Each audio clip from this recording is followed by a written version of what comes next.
Peoples party कह रही है हम तो बाई इलेक्शन में हिस्सा लेंगे, इंडिया दे रही है सेनेट इलेक्शन में हिस्सा लेंगे, अब नून लीग भी कह रही है बाई इलेक्शन में हिस्सा लेंगे, मैदान खाली नहीं छोड़ेंगे। साथ ही खड़े मौलाना फजलुर रहमान के जो असेंबली पर यकीन नहीं रखते। क्या कोई कंफ्यूजन है इस वक्त ऑपोजिशन में कि इन्हें करना क्या है, क्या नहीं करना है? देखें, जो इस्तीफों का मामला है उस पर तो पीडीएम के इजलास में एक फैसला हो चुका है और अब आप देखेंगे कि 27 दिसंबर को भी उस हवाले से जो जलसा होगा लाड़काना में, उसमें भी जो अहम पार्टियां हैं पीडीएम की वो एक वाज़े लाइन के साथ सामने आएंगी। लेकिन जो ज़िमनी इलेक्शन वाला मामला है इस पर पीडीएम में अभी फैसला नहीं हुआ और उसमें जो मरियम नवाज शरीफ साहबा हैं और बिलावल भुट्टो जरदारी हैं, मौलाना फजलुर रहमान है और बाकी जो पार्टियों के लोग हैं, इन्होंने एक मीटिंग दोबारा करनी है। हो सकता है पहले बिलावल साहब का ख्याल था कि ये मीटिंग जो है ये लाड़काना में हो जाएगी, लेकिन शायद वहाँ पे मौलाना फजलुर रहमान साहब नहीं पहुँच पाएंगे, उनकी अपनी इंगेजमेंट्स हैं। और उसके बाद फिर 29 दिसंबर को पीपल्स पार्टी की सेंट्रल एग्जीक्यूटिव कमेटी का भी इजलास है, तो उसमें भी होगा। तो जो पीपल्स पार्टी का मौक़िफ़ है कि हमने तो काफ़ी पहले से इलेक्शन कमीशन को, तो ताज हैदर साहब है, उन्होंने काफ़ी पहले से ख़त लिखा हुआ था कि आपने ज़िमनी इलेक्शन जो है उसको बहुत डिले कर दिया, तो उसको आप उसके लिए डेट का ऐलान करें। तो अब अगर ये फैसला कर लेते हैं कि इन्होंने इस्तीफ़े देने हैं तो उसके बाद इनको इस्तीफ़े देने पड़ेंगे। लेकिन ये जो मामला है इसको यकीनन इनको पहले से तय करना चाहिए था। मैंने मुख्तलिफ इनके लोगों से पूछा है कि ये इसकी वजह से एक तासुर मिल रहा है कि कन्फ्यूजन है, लेकिन पीपल्स पार्टी का मौक़िफ़ यह है कि हमने जो इलेक्शन कमीशन को ख़त लिखा था वो ख़त हमने काफ़ी पहले लिखा था और अब इलेक्शन कमीशन ने जल्दी इसलिए किया है, बाई इलेक्शंस की अनाउंसमेंट इसलिए किया है क्योंकि हमने इस्तीफ़ों की बात शुरू कर दिया है। तो दरअसल वो ये समझते हैं कि इलेक्शन कमीशन जो है उसको दबाव के तहत उससे फैसले करवाए जा रहे हैं। मतलब हुकूमत का बड़ा कॉन्फिडेंस है आसिफ जरदारी साहब पर, फिर खबरें आती हैं कि अपोजिशन को भी बड़ा शक है कि पीपल्स पार्टी आखिर तक जाएगी नहीं जाएगी।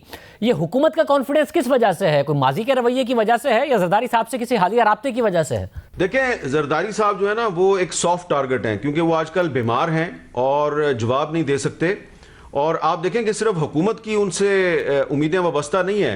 आप देखें कि कुछ जो मखसूस टीवी चैनल्स हैं उन पर जो कुछ मखसूस तज्जिया निगार हैं वो शाम 7 बजे से लेकर रात 11 बजे तक वो सारे के सारे आजकल आसिफ जरदारी साहब का राग अलापते हैं और हुकूमत के वज़रा भी आसिफ जरदारी साहब का राग अलापते हैं। तो मैंने ये 3-4 दिन पहले आसिफ जरदारी साहब से ये बात की थी, फ़ोन पे पूछी थी।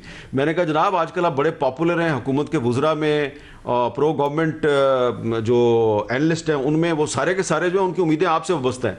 तो उन्होंने उस पर कहका लगाया और उन्होंने कहा कि भाई आप तो खुद अच्छी तरह जानते हैं कि आजकल पार्टी के जो तमाम अहम फैसले हैं वो बिलावल साहब करते हैं और जो सीनियर लीडर हैं पार्टी के वो करते हैं, और आपको ये भी पता है कि मेरी तबीयत जो है वो कितनी ख़राब है। तो देखते जाएं आप, थोड़े दिन रह गए हैं, 27 दिसंबर का जलसा भी होगा, उसमें जो बिलावल साहब का लोबो लहजा होगा वो सबके सामने आ जाएगा और वो ज़्यादा दूर की बात नहीं है। तो ये जो जरदारी साहब से जिन लोगों ने उम्मीदें लगाई हुई हैं, मुझे नहीं लगता कि उनकी उम्मीदें बाहर आएंगी। एक बात मैं आपको बता सकता हूं कि आसिफ जरदारी साहब को बहुत से अहम लोग जो हैं वो राब्ता करने की कोशिश करते रहे हैं पिछले दिनों में और उनको फ़ोन करने की कोशिश करते रहे हैं।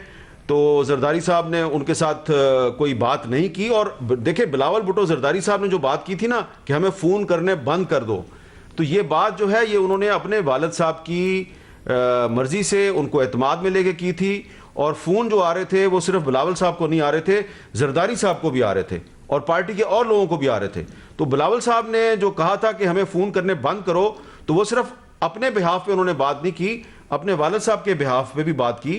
बाकी देखें, ये तासुर इसलिए कायम होता है कि कुछ मुझे इसमें लगता है कि पीडीएम की जो जमातें हैं ना उनके अंदर एक कोऑर्डिनेशन का फुकदान है। अब देखें जिस तरह के आज जो मर्दान का जलसा है, तो मर्दान के जलसे में जो पीपल्स पार्टी की लीडरशिप है वो रैली में ही रह गई, रश में फंस गई, वो स्टेज पे ही नहीं आ सकी। इसी तरह जो पेशावर का जलसा था उसमें भी बिलावल साहब फंस गए थे, वो बड़ी मुश्किल से स्टेज पे पहुंचे। लाहौर में जो हुआ वो आपके सामने है। आज की जो रैली थी मर्दान की, उसमें जो ज्यादा फोकस था वो मरियम नवाज शरीफ की जो तकरीर थी, ज्यादा फोकस इस्तीफों पे था, लॉन्ग मार्च पे नहीं था।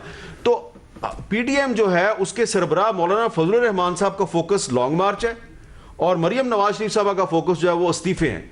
तो ये कोऑर्डिनेशन का फुकदान नजर आ रहा है। तो उनको अपनी कोऑर्डिनेशन बेहतर करनी चाहिए। और जब वो बार बार जब इस्तीफों की बात करते हैं तो ऐसा लगता है कि वो शायद पीपल्स पार्टी को प्रेशराइज कर रहे हैं या उसको ट्रैप करने की कोशिश कर रहे हैं, क्योंकि मुस्लिम लीग नून का कोई स्टेक नहीं है, पीपल्स पार्टी का स्टेक है। लेकिन अल्टीमेटली जिन लोगों ने जरदारी साहब से उम्मीदें लगा रखी हैं, मुझे नहीं लगता कि उनकी उम्मीदें बाहर आएंगी।